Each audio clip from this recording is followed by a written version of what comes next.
오늘 이 이사야 64장의 말씀을 보면요, 조금만 눈여겨보면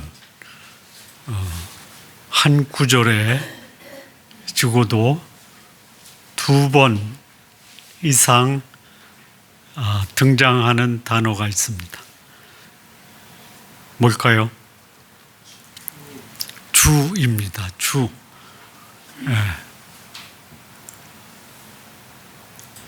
그 주라는 단어를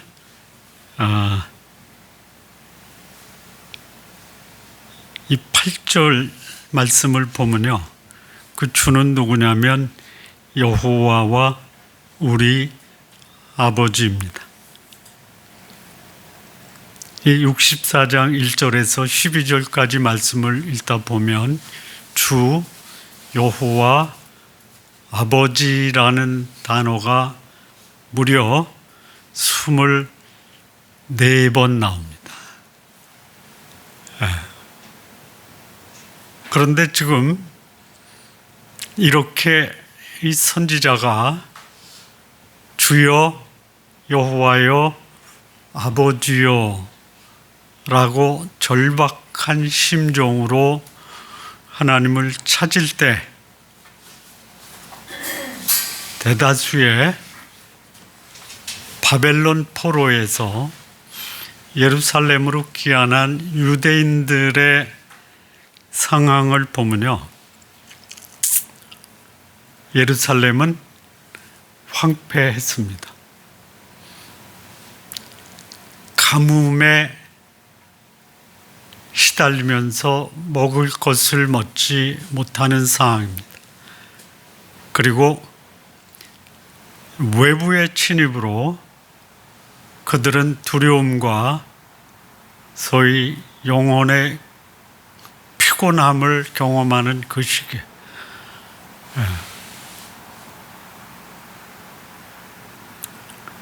그러니 이런 상황에서 그들이 취한 소위 일상에서 보여줬던 삶의 모습은요, 여기 이 선지자가 취한 태도와는 전혀 다릅니다. 대다수의 귀환한 유대인들의 삶의 모습은 어떤 모습이었냐? 우상 숭배입니다. 소위 황폐하고 먹고 살기 어렵고 외부의 침입을 받을 때 대다수의 소위 말하는 바벨론에서 귀환한 유대인들, 하나님의 백성들의 삶의 모습은 그들이 푸른 나무 아래서 산당에서 우상을 숭배하는 거예요. 심지어 우리가 이사야 57장에서 봤을 때 자녀들을 불 가운데로 보내는 이런 일까지 벌어지는 상황입니다. 뿐만 아니에요, 소위 귀환한 유대인들 중에 지도자급이라는 사람들이 탐욕에 사로잡혀서 백성들에게 줄 임금도 탈취하고 그들의 욕망으로 백성들이 절규를 하고 있습니다. 그런 상황에 백성들은 먹고 살기 위해서 어디로 가느냐? 이방 나라와 결혼도 하고 그들의 우상을 자기들의 하나님보다 더 섬기는 이런 일이 벌어져요. 이런 상황에 하나님의 심판과 징계로 그들의 고통은 가중되고 있는 상황입니다. 이 말씀이 구약 성경 4군데에서 나오는데요, 에스라서에 나오고요, 느헤미야서에 나오고요, 말라기서에 나오고요, 스가랴서에 나오고 오늘 이 이사야서 후반부에 나옵니다. 왜 그들이 절규했을까? 그들이 기대했던 현실과 그들의 현실의 삶이 너무 차이가 나는 거예요.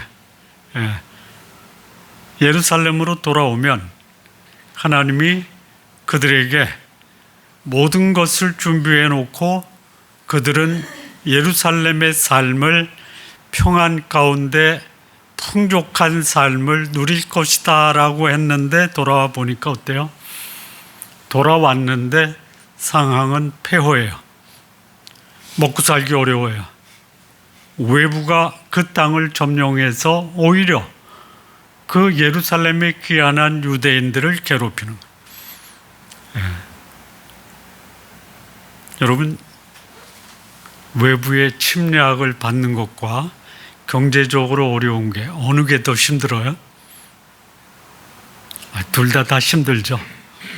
그런데 외부의 침략을 받는데 그 외부의 이방인이 와서 먹을 것을 공급해 주는데, 그러면 외부의 통치를 받는 것과 먹고 살기 어려운 것, 어떤 게 더 힘들어요? 먹고 살기 어려운 게 더 힘들죠. 어느 정도냐면요, 학개서에 보면요 1장 6절에 너희가 많이 뿌릴지라도 수확이 없어요. 먹을지라도 배부르지 못해요.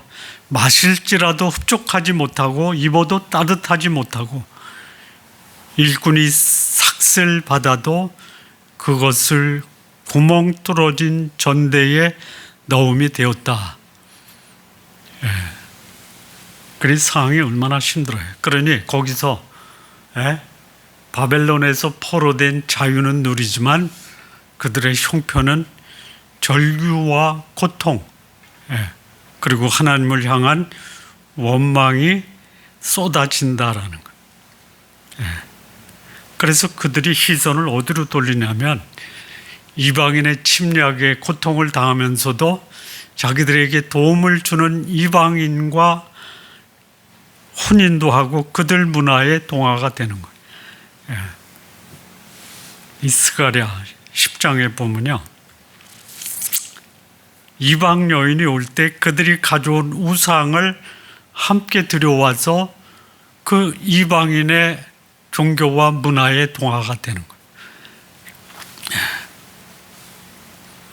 뿐만 아니라 이 극심한 이기주의, 탐욕, 이 느헤미야 5장인데요. 앞서 말씀드린 것처럼 유대의 부유층 또는 지도자들이 가난한 유대인들에게 높은 이자를 주고 돈을 빌려줘요. 빚을 갚지 못하면요, 그들의 자녀를 종으로 삼는 거예요. 그러니까 사회 공의가 무너지는 거예요. 불평등이 만연하고.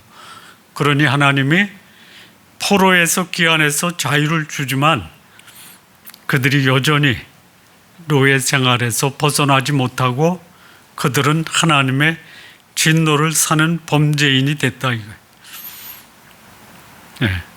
앞서 말씀드린 것처럼요, 이 소위 사회 지도층들, 특별히 제사장들입니다. 그들이 성전 건축하는 인부들의 임금을 떼먹고요. 또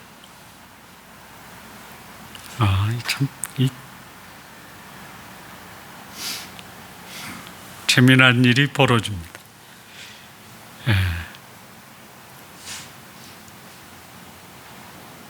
헌금을 드리면요,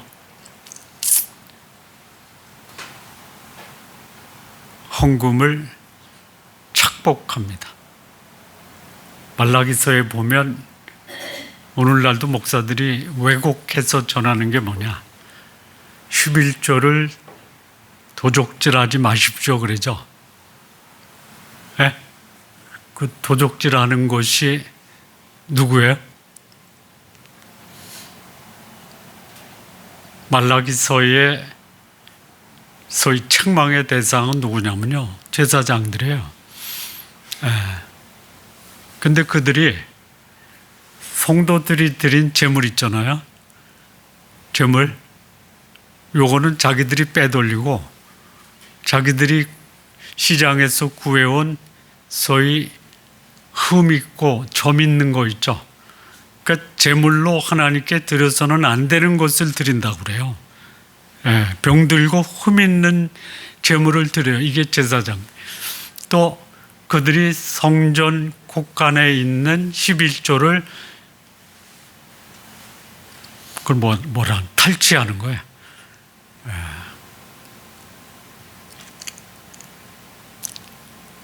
어느 교회의 목사는 공공연하게 그렇게 얘기한대요. 여러분 11조 떼먹지 마십시오. 그리고 11조는 제사장 목입니다. 이렇게 말하는 목사가 지금도 있대요. 그런 상황이에요. 그러니까 여기 이 절규하는 게 누구예요? 절규하는 게 누구예요? 여기 아까 말씀드린 대로 주여 여호와여 아버지여라고 그 하나님께 기도하는 건데요. 누가 하는 거예요? 대다수의 백성이 아닙니다. 이 현상을 보고 하나님의 임재와 영광과 하나님의 도움을 구하는 경건한 극히 적은 그루터기 같은 남은 자들의 절규예요. 거룩한 하나님의 백성들이 절규하는 거예요. 하나님이 복을 주셔야 되는데 복이 아니라 오히려 심판이에요.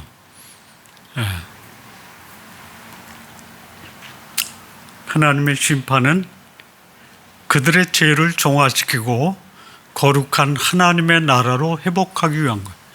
포로에서 돌아와서 자유를 누리지만 이 자유를 오히려 육체의 기회로 삼는 하나님의 백성들에 대해서 하나님이 그들을 징계함으로 거룩한 나라로 회복시키는 거예요. 자,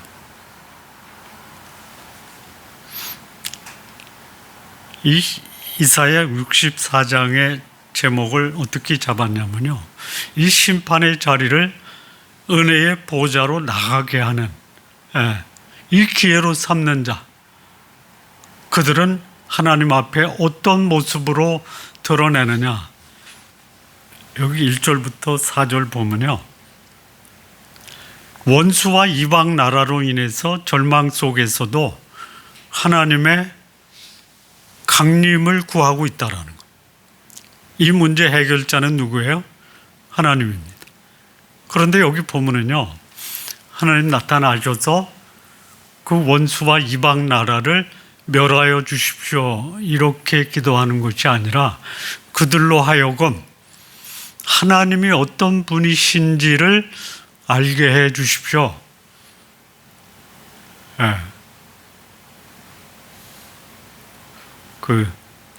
어제 신의 악단을 봤는데요. 거기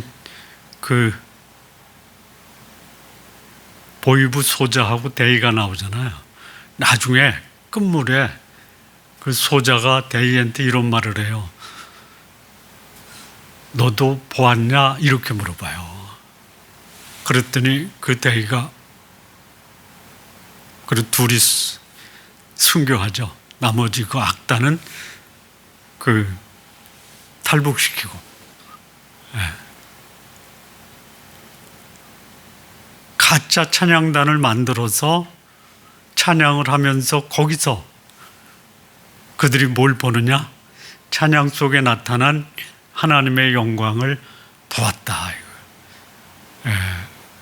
말로 설명할 수 없지만 보았다라고 고백할 수 있습니다라고 이 두 소자하고 대의는 아주 그냥 앙숙이에요, 앙숙.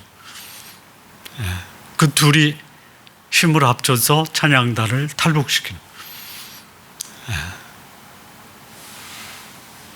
심판 앞에서도 하나님의 영광을 본 자는 그들의 목숨을 내걸 수 있다라는.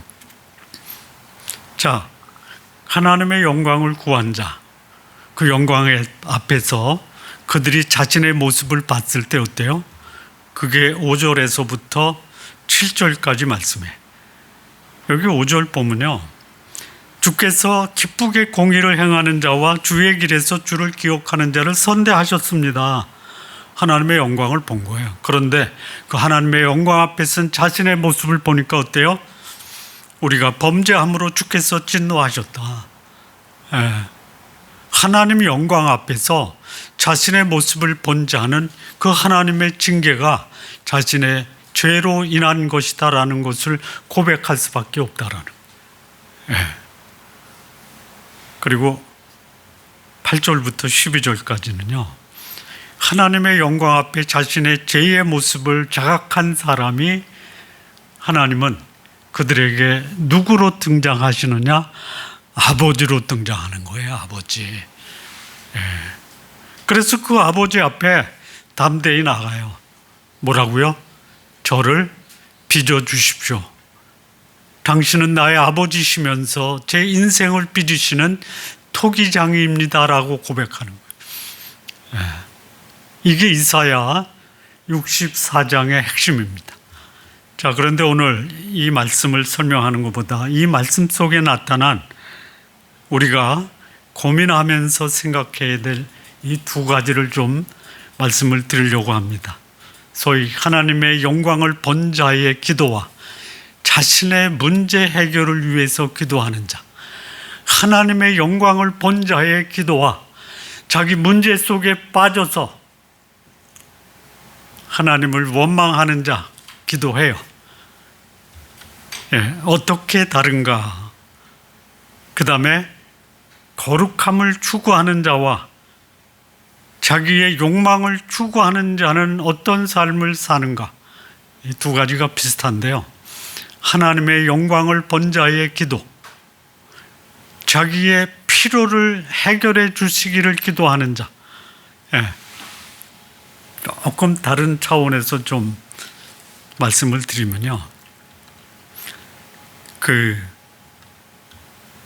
하나님의 영광을 경험한 자와 문제 해결을 구하는 자의 기도의 차이는 근본적으로 어디에서 차이가 있느냐? 본인의 하나님을 향한 관점과 시선이 달라요. 그리고 기도 후에 기도의 결과가 달라요. 네. 자, 하나님의 영광을 구하는 자, 기도의 출발을 어디에서 시작해요?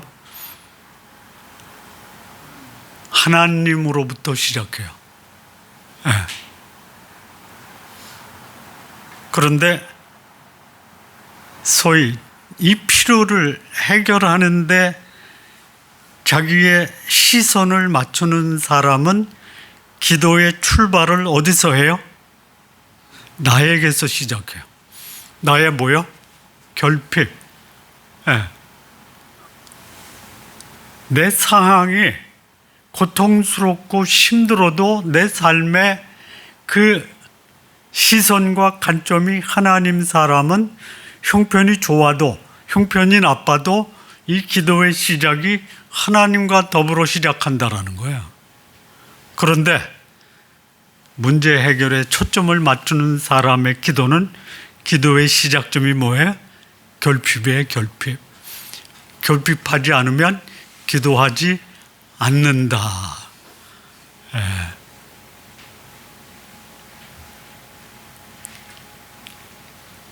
그러면 기도의 내용에 있어서 하나님의 영광을 구하는 자와 소위 문제 해결을 위해서 기도하는 자의 기도의 핵심이 뭐냐?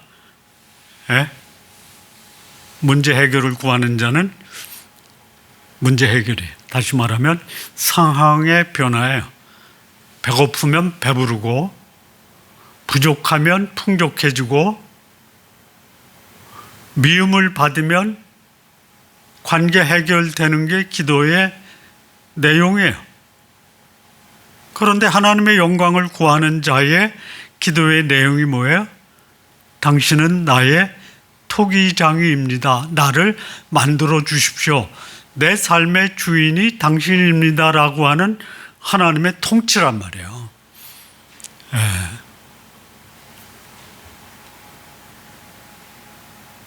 세 번째, 기도 후에 결과가 있어요.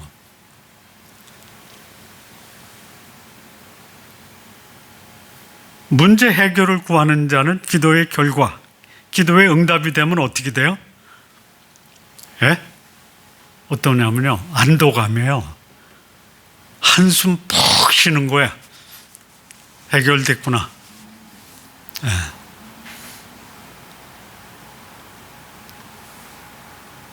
그런데 다음 문제가 오면 똑같은 거예요.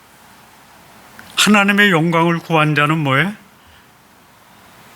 여기 문제 해결을 위해서 기도한 자는 풀리면 안도감, 다시 또 닥치면 불안해. 이 연속되는 거예요. 그런데 하나님의 영광을 구한 자의 기도 후의 모습은 어때요? 평안함이에요. 평안함. 예.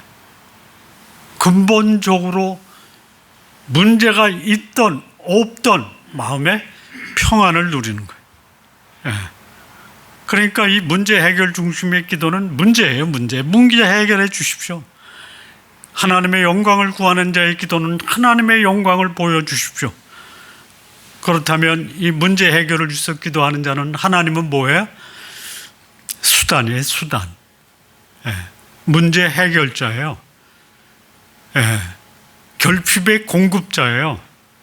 그런데 하나님의 영광을 위해서 기도하는 사람은, 이 하나님은 목적입니다. 목적. 궁극적 목적이 뭐예요? 내 삶의 주인이신 아버지. 예. 문제 해결을 위해서 기도하는 사람, 자기를 어떻게 생각하냐면요, 피해자로 생각해요. 하나님의 영광을 위해서 기도하는 사람은 자신을 뭘로 바라보느냐? 진흙으로 바라보는 거예요. 진흙. 예. 문제 해결을 위해서 기도하는 사람, 기도의 목표가 뭐냐? 고통으로부터의 탈출이에요. 하나님의 영광을 위해서 기도하는 사람, 하나님의 뜻이 내 삶에 이루어지기를 기도하는 거예요. 기도 후의 상태, 문제 해결을 위해서 기도하는 사람은 일시적인 안도하지만, 하나님의 영광을 위해서 기도하는 사람은 상황과 무관한 근본적인 평안을 누리는 거예요. 우리 성도님들, 하나님의 영광을 위해서 사는, 그리고 그 영광을 위해서 기도하는 분들이 되시기를 바랍니다. 이 거룩함을 추구하는 남은 자, 욕망을 추구하는 패역하는 자가 어떻게 비교가 되는지 오늘 이 본문에서 그것도 찾아볼 수 있어요. 예, 거룩함을 추구하는 자, 자신을 어떻게 봐요? 예? 전적인 부채, 우리는 다 부정한 자다라고 고백하는 거예요. 그런데 이 욕망을 추구하는 자, 다음 주에 말씀을 더 자세하게 드리겠지만요, 이사야 65장 5절에서는 뭐라고 얘기하냐면요, 나는 너보다 거룩하다라고 그래요. 영적 우월감이에요. 여러분, 영적 우월감 갖지 마십시오. 다시 말하면요, 내가 너보다 낫다라고 하지 마십시오. 영적으로. 예. 자, 이 거룩함을 추구하는 자, 그가 추구하는 가치를 보면요, 여기 이사야 64장 1절에 보면 하나님의 인재를 추구하는 거예요. 하늘을 가르고 우리에게 임하소서라고 하는 거예요. 예. 지금 내가 처한 이 환경에 어려우면 내 삶 속에 하나님의 임재가 떨어져 나갔기 때문입니다. 하늘을 가르고 내 삶 속에 임하소서라고 가장 중요한 삶의 가치를, 하나님의 영광과 임재를 구하는 거예요. 그런데 욕망을 추구하는 자는 누구를 추구하느냐?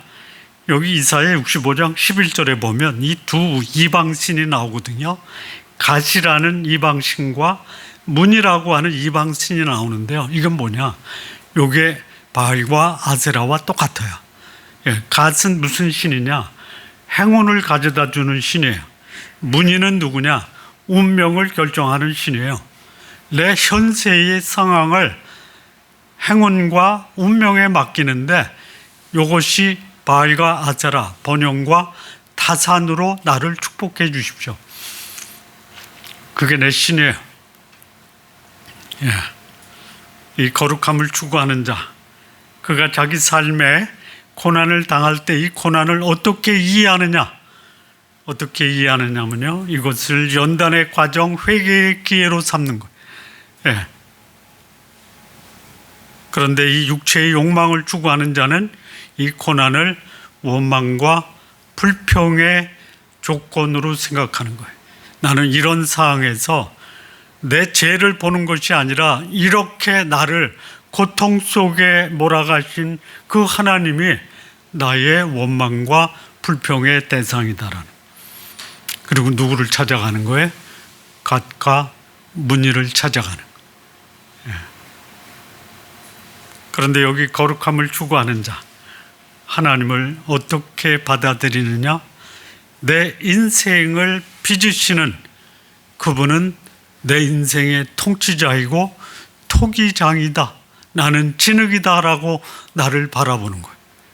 인격적 신뢰 관계를 하나님과의 관계에서 설정한다라는 거예요. 그런데 육체의 욕망을 추구하는 자, 하나님을 어떻게 생각하느냐? 그는 내 욕망을 채워주는 도구다. 하나님과 뭐하냐? 거래하는 거예요. 거래. 하나님의 영광을 추구하는 자, 거룩함을 추구하는 자는 하나님과 인격적 신뢰 관계라면, 육체의 욕망을 추구하는 자는 하나님과의 관계를 거래 관계로 보는 거예요. 얼마든지 거래를 깰 수 있는 관계로 하나님을 바라보는 거예요. 이 거룩함을 추구하는 자, 그는 홀로 서지 않습니다. 공동체 안에서 공동체를 바라보는 거예요. 그런데 이 육체의 욕망을 추구하는 자, 다른 사람은 다 죽어도 내 욕망만 추구하면 그것은 됐다라는 거예요. 그 2월 달에 읽을 고전이 그리스도인의 완전이라는 책입니다. 그 저자가 누구냐면 프랑소와 페넬롱이라는 사람. 그를 변화시킨 사람이 누구냐? 잔느 기용이라는 사람. 이 페넬롱은 루이 14세 그 태양왕의 손자를 교육하는 개인 교수였습니다. 그가 태양왕에 발탁이 된 것은 그 태양왕의 왕궁 사제였던 사람의 추천으로 페넬롱의 손자의 개인 교수가 돼요. 근데 그렇게 발탁된 연유는 뭐냐? 지성과 인성의 최고의 엘리트였습니다. 그리고 그는 굉장히 인격적인 사람이에요. 그런데 그때 이 페넬롱의 지성은 이 프랑스에서 따라갈 사람이 없어요. 그래서 엘리트 사제입니다. 거기다 인격까지 갖춰요. 그래서 이 페넬롱이 태양왕의 손자를 교육하기 위해서 지은 책이 있어요. 그게 뭐냐? 오디세이에 나오는 텔레마쿠스, 오디세이의 아들, 20년 트로이 전쟁을 나갈 때 그 아들을 멘토한테 맡겨요. 그래서 이 멘토를 교육하기 위해서 오디세이에서 텔레마쿠스의 20년 생애 동안에 멘토가 어떻게 이 태양왕의 손자를 교육할 것인가에 대한 교육 콘텐츠를 텔레마쿠스 모험에서 기록을 해요. 근데 그게 누구냐?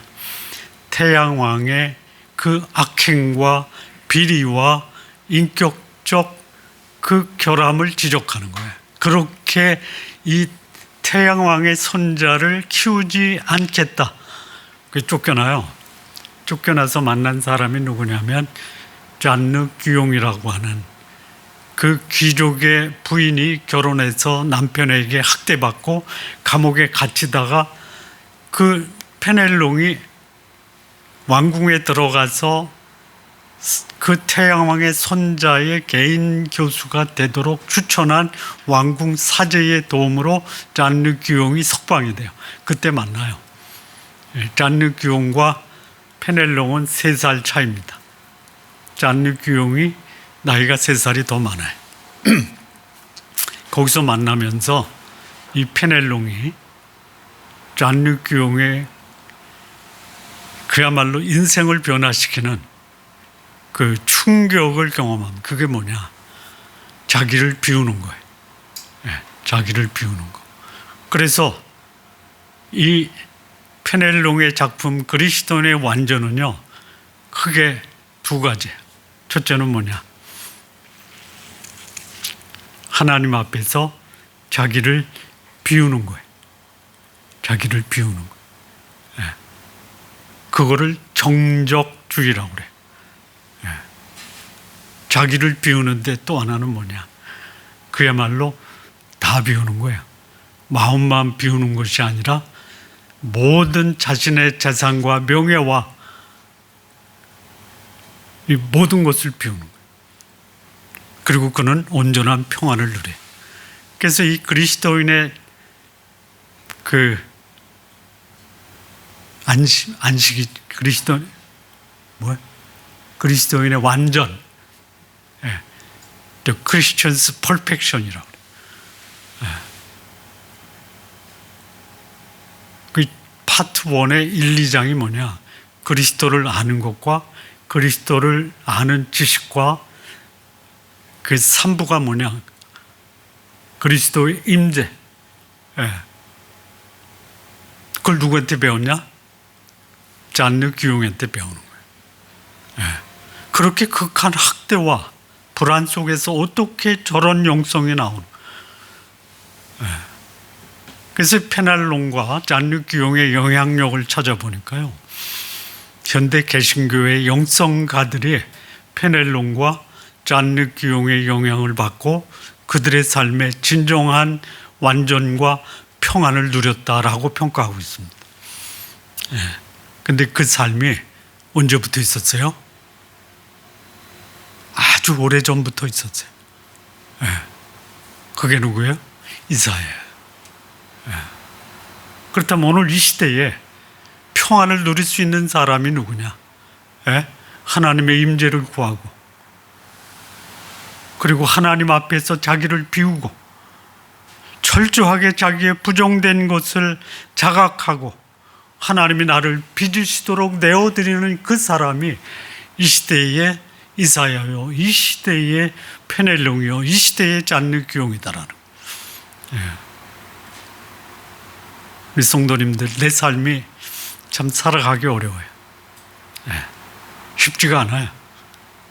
이런 사람들이 한때 나도 가질 만큼 가졌고, 누릴 만큼 누렸고, 있을 만큼 있었고, 지위도 그 자리에서 사람들이 우러러 볼 정도의 지위가 있었다. 지금을 보니까 그렇지 않아요. 그러면 그때 나에게 역사하셨던 하나님이 지금은 나의 모든 것을 뺏어가셨습니까? 그렇지 않다라는 거예요. 여전히 그분의 임재와 그분의 영광을 구하면서 그분이 주시는 근본적 평안, 그리고 그분 안에서 기쁨과 평안을 누리시기 바랍니다. 어제 그 신의 악단에서 부르는 노래 중에 눈물 없이는 못 듣는 노래가 있어요.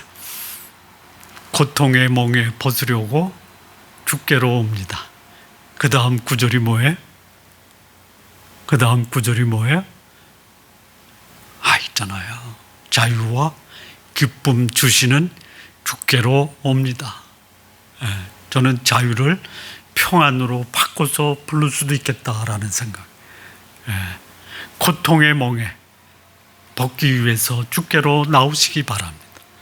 평안과 기쁨을 주시는 그 주 안에 여러분의 삶이 금년 26년도의 삶이 되시기를 진심으로 바랍니다. 기도하시겠습니다.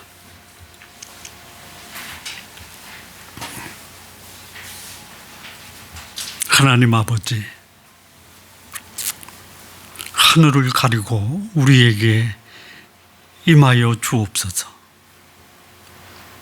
우리 스스로 깨끗하다 여겼으나 주 앞에 더러운 옷과 같고 바람에 날려가는 시든 잎사귀 같은 존재임을 자각하게 하옵소서. 그리고 이제 나의 근본 되신 여호와여, 또한 나의 아버지시여 나의 토기장이로서 진흙 같은 나를 빚어 주옵소서. 지난날의 잘못을 기억하지 마시고 자비와 긍휼로 저를 불쌍히 여기소서.